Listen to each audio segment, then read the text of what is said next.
Anabaptiste. Voilà un nom qui a fait bouillir le sang tant des catholiques que des protestants du XVIe siècle. Ils tirent leur nom du fait qu'ils ne croyaient pas au baptême des bébés, et baptiser les bébés était une pratique courante chez les chrétiens de l'époque. Les anabaptistes croyaient que le baptême était réservé aux adultes, qui comprenaient et acceptaient le message de l'Évangile. Dès le début du mouvement anabaptiste en 1525, les autorités, autant catholiques que protestantes, considérèrent ce mouvement comme une menace pour l'ordre civil. Ces anabaptistes refusaient à l'Église comme à l'État une quelconque autorité sur la conscience humaine. Ils enseignaient que l'homme ordinaire pouvait comprendre la Bible par lui-même, sans que l'Église ait besoin de l'interpréter pour lui. La seule véritable Église était celle décrite dans le Nouveau Testament, l'Église de Jésus et des apôtres. Ces points de vue étaient très différents de ceux de l'Église catholique et bien plus radicaux que ceux de la plupart des protestants. Les anabaptistes considéraient leur mouvement comme une tentative de restauration de la véritable Église sur le fondement des enseignements du Christ dans l'Évangile et selon le modèle de l'Église primitive décrite dans le livre des Actes. Certains historiens considèrent Andreas Bodenstein von Karlstadt comme le précurseur du mouvement anabaptiste. Il avait été un ami et un collègue de Martin Luther, mais leur amitié avait pris fin sur un désaccord théologique.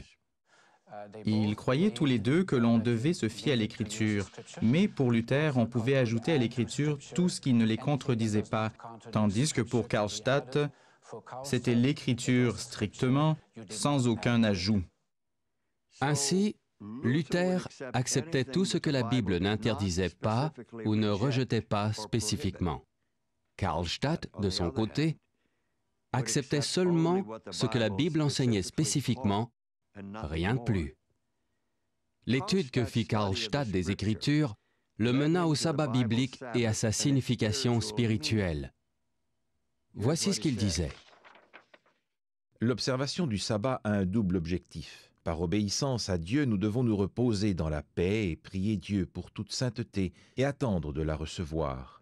Ce repos s'accomplit dans la reconnaissance par l'homme que la sainteté ne provient d'aucune autre source que le Christ et que nous devons être saints comme Dieu est saint. Lorsqu'il nous parle du sabbat, il s'agit d'un genre de sabbat intérieur, en opposition avec le sabbat extérieur. Il s'intéresse davantage au sabbat intérieur, ce qui signifie le repos de Dieu à l'intérieur de soi. On peut parler d'un genre de sanctification intérieure. C'est sa grande préoccupation. Et le sabbat extérieur devait être une façon de favoriser la réalisation du sabbat intérieur. Contrairement à Karlstadt, Luther et les autres réformateurs étaient généralement d'avis que le sabbat de la Bible était sans objet pour les chrétiens. Ils faisaient plutôt la promotion du dimanche, non pas en tant que sabbat, mais en tant que célébration de la résurrection du Christ. Mais Karlstadt croyait que l'observation du dimanche n'était qu'une invention humaine. Et il n'était pas le seul de cet avis. Deux prédicateurs anabaptistes, Oswald Glate et Andreas Fischer, adoptèrent une position similaire.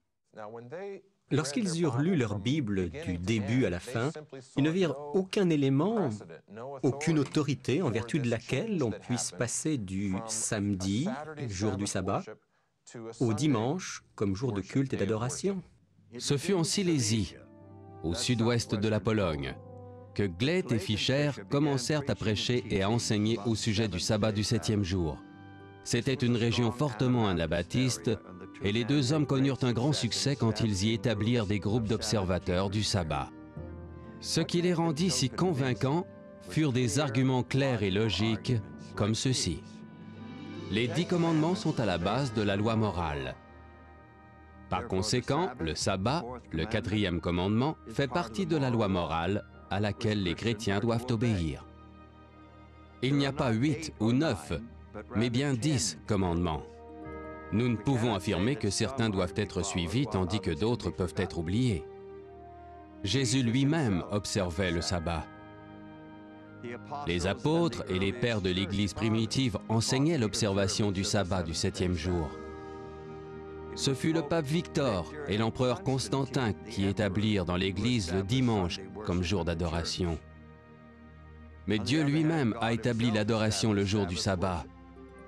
Nous devrions observer le sabbat par amour pour Dieu. Ni Gleit ni Fischer ne devaient mourir de mort naturelle. Gleit fut arrêté et emmené à Vienne où on l'emprisonna. Il fut torturé puis noyé dans le Danube, le sort typique d'un anabaptiste.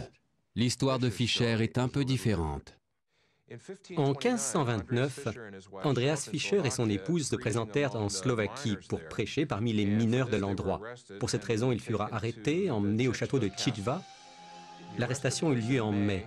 Ils furent enfermés dans le donjon jusqu'en août, moment où on leur fit une sorte de procès. Ils furent tous deux condamnés à mort, l'épouse par noyade et Andreas Fischer par pendaison. Son épouse fut bien emmenée et noyée. Mais l'exécution d'Andreas Fischer fut une toute autre histoire. Oh, ils l'ont bel et bien pendu à la tour du château. Il semble qu'il se soit balancé au bout de cette corde pendant plusieurs heures, mais qu'il n'en soit pas mort. Peut-être la corde s'est-elle rompue, peut-être des amis l'ont-ils libéré. L'histoire n'est pas claire sur ce qui s'est passé. Ce qui est clair, c'est qu'Andreas Fischer a survécu. Après sa mystérieuse, voire miraculeuse délivrance, il a continué de travailler pendant 10 autres années comme prédicateur itinérant. Il apparaît en Moravie, il apparaît en Bohême, il apparaît en Slovaquie, et il semble qu'il ait fait le même circuit pendant les 10 années qui ont suivi. En 1540, Andreas Fischer fut capturé et mené de force au château de Krasna Horka, dans ce qui est aujourd'hui le sud de la Slovaquie. Cette fois, il n'y eut pas de procès, pas d'échappatoire, pas de miracle.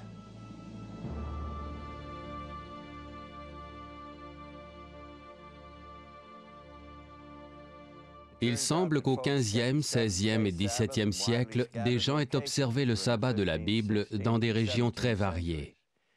Nous avons déjà mentionné la Russie, l'Éthiopie, l'Espagne et l'Inde. Mais pour trouver les exemples les plus remarquables, nous devons nous tourner vers l'Angleterre. Dans ce pays, le roi Henri VIII a destitué l'Église catholique romaine de l'ensemble des fonctions ecclésiastiques.